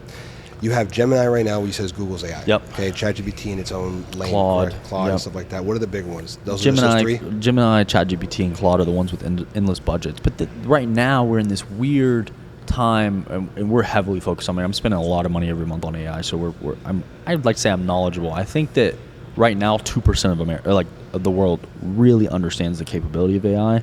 But that 2%. Like, it's not been mass adopted. It's like crypto in 2008. Yeah, people are buying fucking pizza with Bitcoin. You know what I'm saying? Yeah. Right now, guys like me are using it. We're investing into it. But, like, my dad, if I asked what AI was, he's like, what are you talking about? Yeah, you know, he doesn't know. So it's not been mass adopted. So there's still a lot of opportunity for these companies that are building niche products to then get bought by these larger companies. But pretty soon, and even Sam Altman at ChatGPT or said this. He was like, it's going to become a time where you either have to believe that AI is not going to get any better and you're going to build a product, or you have to understand that we're going to build it. And he knows that it's going to be the latter, right? It's going to be them building it because AI is not getting any slower. Like, they're making it literally, Gemini's updating every day, you know? And like my developer will be like, bro, like Gemini fixed our problem because they did this overnight. I think the only thing that for me, I think is going to be where there's room to capitalize in a different sense. Yeah. Like, I was thinking about this the other day. The service industries are dying off because there's no service anymore. You call something, everything's automated. You call something, everything's just all computerized. Everything's built to avoid you talking to somebody. Yep. And obviously, there's a certain efficiency to that, and it can be dialed up. But we're talking about everything. The cyclical curve is going to come back to a certain degree where service will be wanted to a certain scale. Yeah. Obviously, efficiency, scalability, you can't deny AI is going to do that. But the personal touch to certain things is where there'll be room for people to capitalize on certain products. Yeah. Having an actual, like, attentive human being to shit like that. Yeah. As much as AI can be advanced, that personal touch and stuff like that, you can't take that away. Devil's advocate here, though, right? Is it better to have an AI that you can abuse AI right now? It hasn't turned on us. You know, I could tell AI to go fuck itself. It's still going to provide we use it for customer service. It's great. It's far better than me paying a Bangladeshi VA $4 an hour and them saying something that could potentially compromise my business. For you. But for a lot of people. For you. You're talking it from the perspective of the business owner. Yeah. I'm talking perspective of the consumer. How do they know? You think it's that good right now? You get on a phone call and, hello, my name is Prajit. I'll help you with your Chase Bank account. Or, hi, this is Stephanie. I'd love to help you. And I've actually already pulled all your information up. So you're talking about the sort of the level of people that are usually dealing on the phone, though. Right. Yeah. They're not the ones that even realize that they're talking to AI. They're not smart enough to know that. And they're the ones that complain that all the customer service are from other countries and they can't understand them. So it's tough. Those people. AI's that dialed where it can replicate us on a phone call. I can replicate your voice, so they could think everyone was talking to Joe of Supercar Connection. That's fucking and they'll wild, never know we filmed a full 10-hour course. And if you guys had not met me and known my how I talk and like my cursing and stuff, if I'd have sent it to you, you'd have thought it was me. It's scary. I was saying like, yo, Jake, I didn't say that. And he's like, yeah. Like, I was tripping. I was like, I didn't say that. And he's like, yeah, this is all AI. Because I'm trying to remember. It's really weird when you see yourself talking. You're like, I didn't say that. You're trying to your memory's like fucked. You're like, what? Twisted. We have So like for I am coming out with something too at the end of the beginning of June. So we have like an AI content bot. Yeah. And it does like a little script for me sometimes too. Yeah. And I was fucking around asking. I was like, all right, give me something like in my tone like this. And what hit me was I say bro a lot. Yeah. And at the end of the thing it said bro, and that was the minute I was like, this is the craziest shit ever. Dude, I was like, it fucking knows me like it's fucking nuts. I use AI to break up with girls. Because I'm like, this is how I'm feeling, and tell them in a way that they're not going to get mad at me. And it works really well. Does it actually? Yeah, no bullshit. No, so you're telling me the AI emotional converting rate is fucking actually pretty dialed in? Yeah, it's good. Yeah. Like, hey, I just don't think we're going to get very far. Like, I'm not looking for something super serious, and I care about you, so I want you to, have time to go find that. And they're like, oh my God. I totally understand. Yeah, they're like, wow, you're so mature. And I'm like, yo, this was ChatGPT. I copied and pasted it because I was going to tell you stop talking to me, you know? But it's scary. That's very scary. Wild. Yeah. I hope you let us clip that. Oh, I don't care. I can't wait. I did fuck myself one time, and she got really mad because when you copy and paste from ChatGPT on your phone, it's bold, and the other thing, those long ass hyphens that only AI does. It's not in your keyboard. Right. I didn't care about this girl, unfortunately, and she was getting on my nerves. So I sent her the message, and she's like, "Did you just use AI to break up with me?" Oh. And I tried to like gaslight her, and it didn't work. You got to add to your settings not to use those hyphens. Yes. Yeah. Because you can. I learned. You should have hit her and be like, "What'd you think of it, though? But how did Give it me do? feedback, so 1 to 10. I can tell it how it did and stuff like that. We're doing a case study on this thing, so I need it. I was working with someone and they were copy and pasting, like 2 different answers. Yeah. So it's like you got to pick one. Yeah. Don't copy and paste the whole thing. It's obvious that you're using Correct. AI here. Well, now, like, I think we're in this. This has become an AI talk. We're in this this world where, like, okay. So I flew to Turks. I took my girlfriend now to Turks this weekend. I flew private because I needed to be in the office, and for me, $4 or $5 grand there and $4 or $5 grand back makes sense. I had a terrible experience. We had to have 3 emergency landings. This is a brand new Phenom 300. It's a $30 million plane, and I was getting a refund back from the broker, and I used AI. And I could tell that he used AI back, so it was really just us talking via AI. Because he's like, "Yeah, I'm really sorry this happened," and like, this is. I could just tell it was AI. Right. And I'm like, "Fuck!" Like everybody's using AI to talk back and forth with each other. We all sound a lot smarter than we are. And I finally called him. I was like, "Bro, like, what are we gonna do? Like, let's really talk." Cut the bullshit. Yeah. So that's the thing. Everything going to move to a phone call? Yeah. For stuff like that, because that's not a real interaction. No. It was literally us, and I laughed. I was like, "Bro, we're both using." I said, "We're using ChatGPT." He said, "Oh yeah." Bro, that's what I'm talking about. Is like there's a certain scale of where it gets to a point where like, okay, you can't replace. You can replace the human touch, but in the same vertical, you cannot replace the human Correct. touch. Yeah. So there's going to be a spin-off in the certain. Because like for example, I'm going to walk into a dealership, right? Obviously, you're still dealing with people like that. How much room is for something like that to change with AI? There's not a ton. Sure, online and stuff like that. The car buying process might change and stuff like that. But at the end of the day, human touch can't be replicated 100%. Yes. There's still going to be a salesperson. You're going to walk in and like start typing on a kiosk. Yeah. I'm looking for this car, and it's just going to like read it out. We can do this number, this much. But no, are cheaper. people even Let me go ask buying to the cars? manager. Like you got to think like 99% of people use a car not for the emotional, like the love of the car. They use it for transportation, For sure. to B. And when you have AI drone helicopters that can pick you up and take you to your office and you don't have to do shit, they can be buying cars. Might be too loud for that. I think the current. But the Waymo, do they have Waymo here? Yeah.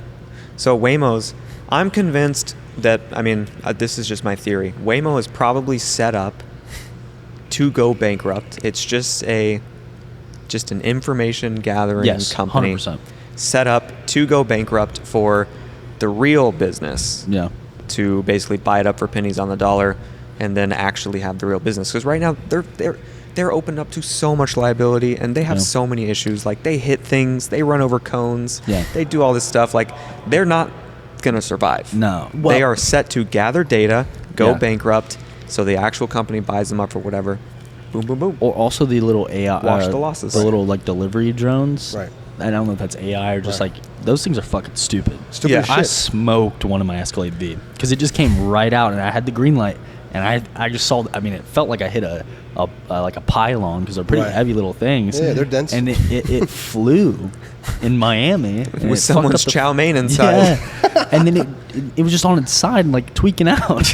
Like these things are becoming a hazard. Someone's like, "Where's my takeout?" Bro, it's like it's Upside down. kind of crazy, but it's like like when Tesla first started, and we don't really know exactly when Tesla was really integrating their AI and stuff like that. All those cars are computers. People thought for a lot of the time that they're fucking just no. Every fucking time that car goes anywhere in the road, it's documenting it, understands the fucking exactly the way the road is. They're at that stage with those fucking things. But the speed at which they'll advance, because of the time we're in, is going to be tremendous. Those things are still figuring out exactly, okay, we have this wheel on this right now, but how does this handle on this curb? Okay, Miami, that wheel can be used, but in fucking LA, we need a bigger, denser wheel because there's more fucking curvature on the wheel. All the dumb shit. Yeah. Everything is just going to fucking scale and advance. Homeless, like retardant to like fight off the homeless people stealing your chow mein. That's going to become a thing. Think about it, bro. But the scary thing is like, okay, I can turn your Tesla off. I could strand you, or I could take over your Tesla and drive it somewhere. But you can do that with most of these cars today. Right, yeah. You can hack a Urus on the road, even though it's a gas engine. You can drive it down. Yeah. Isn't that scary though? Like it's gonna go like Mad Max style, where like the old Mustangs, the old Chevelles, the trucks, because you can't get hacked. Literally. Like, if you want to go somewhere and not everyone know your location, you can't get hacked. Yeah, maybe you have to drive manual. I don't know if you can take over a manual car. I mean, you could steering. Yeah. But you have can't. to lock no. Yeah, you can't switch gears. So that's you could crash the car. You could hack in and put them into a wall. Yeah, but you scary. can't actually like. We fucking strand way so Maneuver. far away from supercars. Sorry. Yeah. I'm gonna bring us back for just a quick second. Going back to kind of like combining what we talk about right now, like technology is too far advanced where a lot of this shit is just becoming numb, and we talk about Ferrari's direction and shit like that. What has been the car besides the Pista with the best driving experience? Combine the two. Of the analog where you still feel it, but enough new tech where you like it or not. GT3. Get the fuck out, Dawson. We were doing so good, bro. Bro, I've shit the seen bed that on me you've right said now. some crazy shit about Porsche. It is the best car. I'm sorry. If you're not looking to flex and sell a course, a manual GT3 is the most, and not a GT3 RS. I think that they're a waste of money. I drove one. I didn't buy it. That car right there is the best car you can have for sub 300 grand. You have way too many puffs in right now. Dude, what would be better? Bro, I can Sub 300 grand? Sub 300 grand. I mean, I'd take a 458. 458, 488. Okay, but you said new tech. Let's keep it within 2020 and up. Nothing. For under 3? Bro, 720S. No. I'd take a What? 600 LT.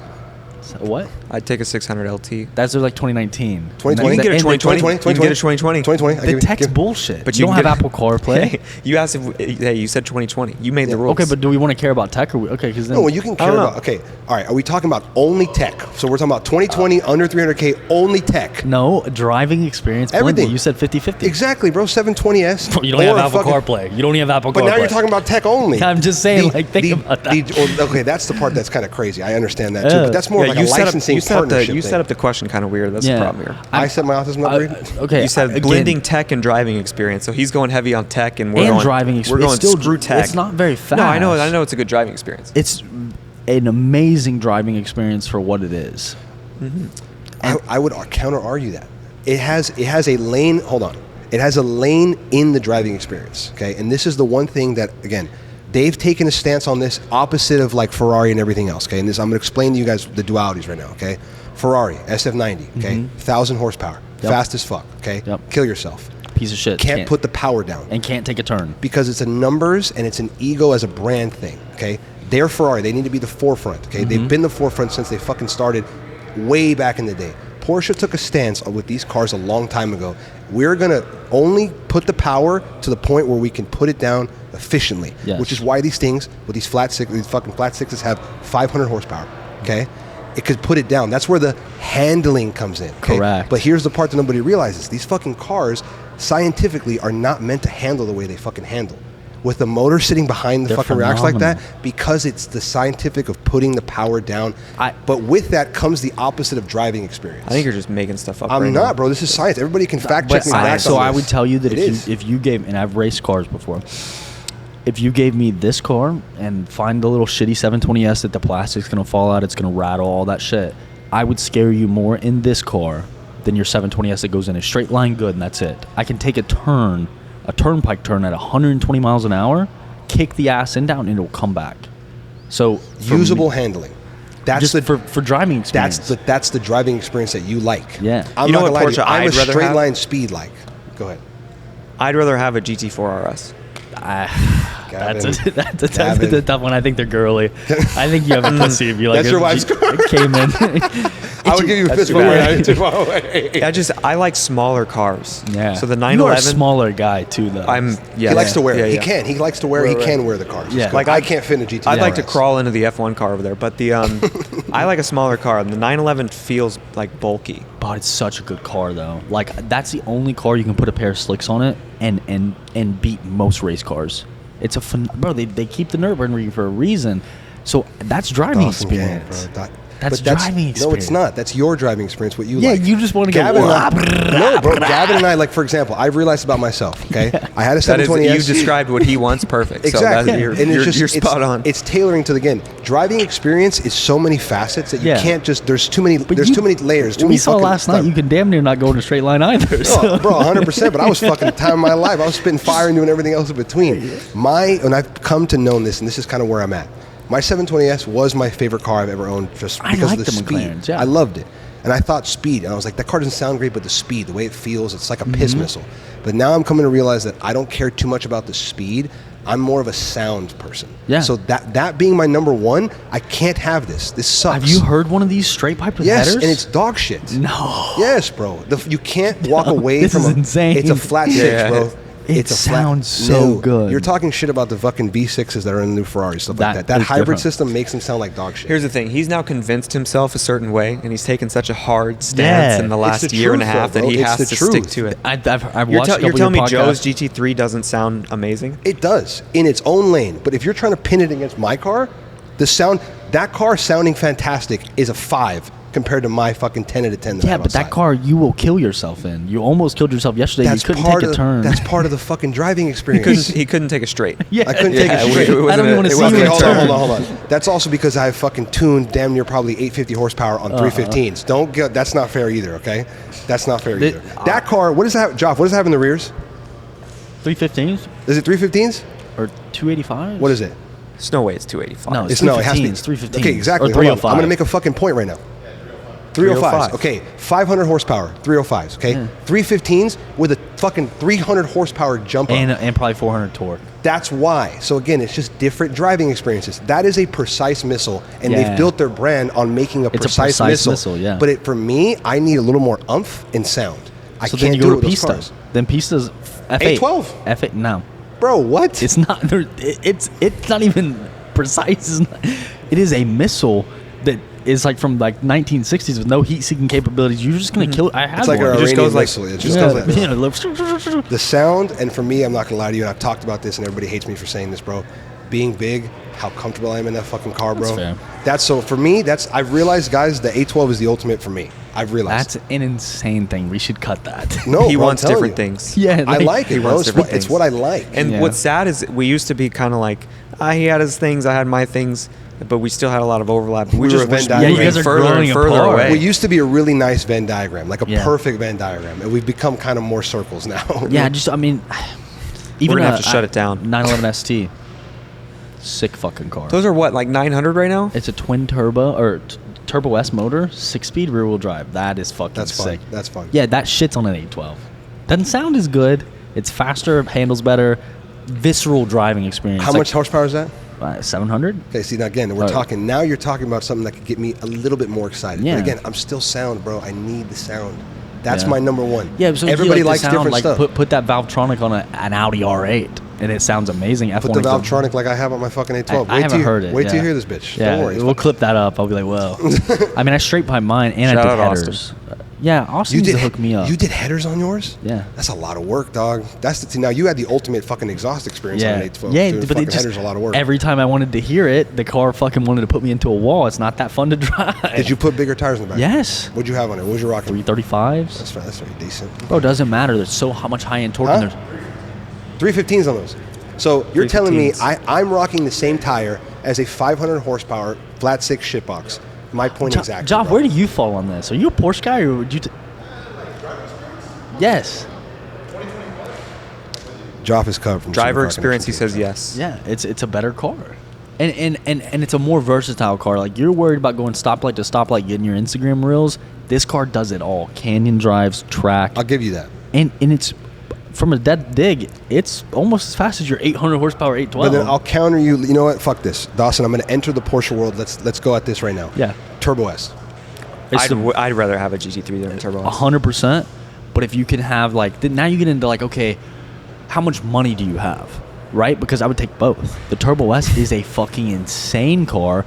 I had one. I blew the transmission up because every stoplight, I launched it. Yeah. And it is so fun, you know? So, like, I don't know. And maybe it's like stealth wealth, too. It's not, like, out in your face, but if you know it's an expensive car. And again, I like cars that drive like a race car. So I love the STO. It was a very fun car. I almost put that into a wall, so I sold it. But yeah, I don't. It's one of the. You had an Aventador S. Yeah. They're damn near the same car. There's no driving experience. It's like a tractor. It's loud. It's a loud That's tractor. what makes it fucking fun, Dawson. But you can't put an 8,000-pound tractor into a turn. The That's guys that not drive what that, it's fucking built That for. is what it's for. No, it's not. Yeah. That car is built to hit a fucking curb. That's why everybody hangs the Nürburgring with these cars. Yeah. These cars are not built for that, bro. Yeah. You think Lamborghini, again, I'm going to tell you this and it's going to fucking end everything right now, okay? You pull up to a car show in that. It's fucking fantastic. You pull up in the car show in my Aventador S. Ain't nobody looking at this piece of shit. It's just the way it goes. The cars are meant for different purposes. So when you try to take them into the same realm, and let's talk about this. You talk about just from a track, or let's call it like a course-built car. Perspective. That is king. Yeah. And I'll sit here and say that on camera and everything else between, because that's what Porsche is building these cars for. Correct. Ferrari now is going more to that direction for actual road course. Lamborghini's not. Yeah. Lamborghini's still fucking Lamborghini. They're building it for the show. The young person that wants to fucking be seen. The person that's trying to get on the map. You don't get on the map by buying a fucking GT3. You get on the map by buying a fucking Aventador S and you spit flames, because that's the way to do it in this current market. Yeah, that's true. I can agree with that. Come on, D. Come on, D. I'll agree We're in with Miami. that. He's tripping dick That's why right they now, made bro. the Urus SE look like a Honda. That's a piece of shit. I think that's the dumbest car, too. Supposedly, it's supposed to be fucking nasty fast, supposedly. Yeah, they sound good, but Supposedly. that's not my vibe. It just looks like I a can't- CRV. Yeah. So did the Pure Songway. It looked like, what was it, the MX-5? Mazda? Yeah. Yeah, Pure Songway. That was a terrible car. We all hated it. Bro, that's fucking insane. Yeah. How long is our runtime right now? We have a clock right now? I think we're like an hour and a half. Oh, shit. Want to go guess questions? Let's do guest questions. Let's run it up. You good? Yeah, let's guess Guess questions. questions. Do you know the guess questions? I have no idea. Every guest gets the same 3 questions. Okay. So you're no different. I judge hard on the answers of these. Our friend trip will basically depict. I've on already the answers. depleted it for the Porsche. yeah. We're done. He's going to block my number when we're done. So, question 1. What's the most overrated car today? Overrated car Go today. fuck yourself. The 812 Superfast. No, I did enjoy mine. I think any Huracan platform. I think that, and it's because I see this guy runs 400 of them, and they're all like banging the chip. I think that's just a flex car, and I think it's overrated. All the new McLarens suck. 750S sucks. Whatever they did before the 765, or was there another one? Oh, the GTs. Where's that? GTs thing are at? dog The shit. GT. Yeah, The 720S and 765 are the only McLarens that'll be in Correct. that platform that will continue to be like, this is the car. Yeah. 600 LT. Yeah, I give you love that. the And, 600 LT. and it's those I are love the 3. exhaust, yeah. Those are the 3 that'll take their own, like, I think when the era's done, God Yeah. knows what they're going to do in their next fucking building Yeah. and stuff like that, but those are going to be the 3.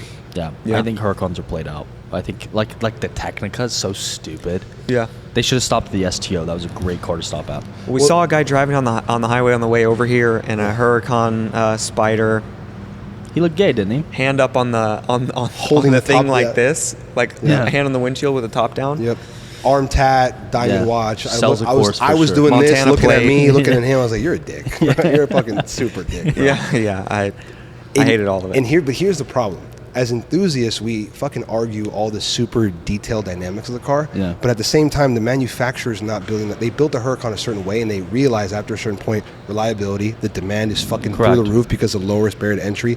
They don't give a fuck what we're talking about. No, They're no. printing off Well, selling they these build the fucking things. one-off cars for us. So, Exactly. So, like, we talk about it because obviously the Huracan's very easy to shit on, but when you really break it down to what you would want from an actual fucking car, it's really the best It's fucking the best thing. out of the box. It really supercar Well, is. they you did that buy. with the Gallardo because they couldn't sell cars because they're doing all that one-off, the Mira, the Diablos, and they made a good car. I think it's a good car. I think it's just it's been Right. played to the fucking dirt. to the max. Yeah. It's been, because it's the perfect out of the box Yeah. supercar for anyone. And they used to be the sub problem. 200 grand. It's been played to the Exactly. So I think if you're looking to buy a fucking your first supercar, I would do 2 cars, and I'm going to say it's supercar just for the sake of it, and it just depends on what you want.